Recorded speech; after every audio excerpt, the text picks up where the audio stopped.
은행 예적금 금리가 연 1%대까지 하락한 가운데 농협 신협새마을금고 등 상호금융권이 연 4%를 넘는 고금리 상품을 앞세워 예금 시장에서 틈새를 파고들고 있다. 오는 9월 1일부터 예금자 보호 한도가 5천만 원에서 1억 원으로 상향되면서 상호금융으로의 머니 무브가 더욱 본격화될 것이라는 전망이 나온다. 10일 금융권에 따르면 천안신협의 이 파란 적금은 기본금리가 연 4.30%로 자동이체, 납입 실적과 체크카드 사용 실적 등 우대 조건을 모두 충족할 경우 최고 연 4.63%의 금리를 제공한다.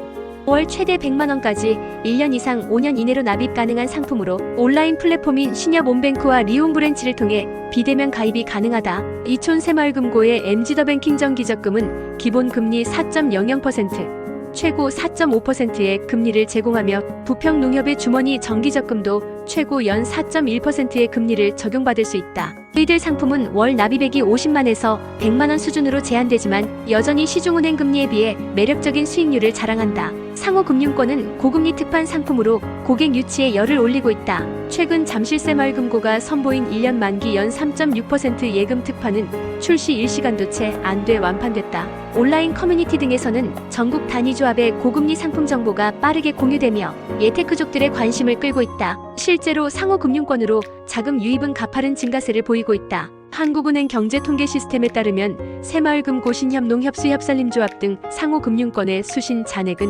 지난 3월 말 기준 917조 8,040억 원으로 올해 1월 말 906조 6,098억 원 대비 10조 원 이상 늘었다. 은행연합회에 따르면 현재 KB국민신한하나 우리NH농협 등 5대 시중은행의 1년 만기 정기적금 금리는 연 2.30에서 3.15% 수준이며 정기예금의 경우 연 2.15에서 2.58%에 그친다. 일부 지방은행의 예금 금리는 1.9%까지 떨어진 상황이다. 한 시중은행 관계자는 은행에 비해 상호금융의 예금 금리가 높은 건 일반적이지만 최근 들어 금리 격차가 1%포인트 이상으로 벌어진 것은 이례적이라고 말했다. 다만 상호금융권의 공격적 고금리 경쟁이 자산 건전성을 해칠 수 있다는 우려도 제기된다. 특히 부동산 프로젝트 파이낸싱 PF 부실 여파로 일부 조합이 적자와 연체에 시달리고 있는 가운데 역마진 위험이 현실화할 경우 리스크가 커질 수 있다는 지적이다. 금융당국은 9월 예금 보호한도 상향을 앞두고 상호금융권의 과열 경쟁을 주시하고 있다. 금융위원회 관계자는 과도한 수신 경쟁이 벌어지지 않도록 점검을 강화하고